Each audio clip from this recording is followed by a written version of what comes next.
Dominic sir, ഇതാണോ ഇഞ്ചപ്പരുവം എന്നൊന്നും എനിക്ക് അറിയാൻ മേല. പക്ഷെ എന്നെ കൊണ്ടാവുന്ന പോലെ ഞാൻ പണിതിട്ടുണ്ട്. പോരായ പറയണം.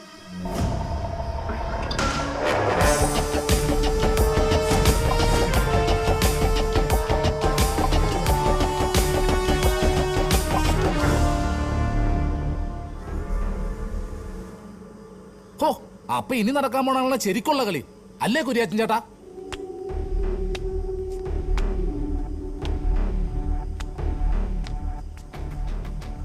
അല്ല ശങ്കര, ഇതുവരെ ഉള്ളതായിരുന്നു കളി.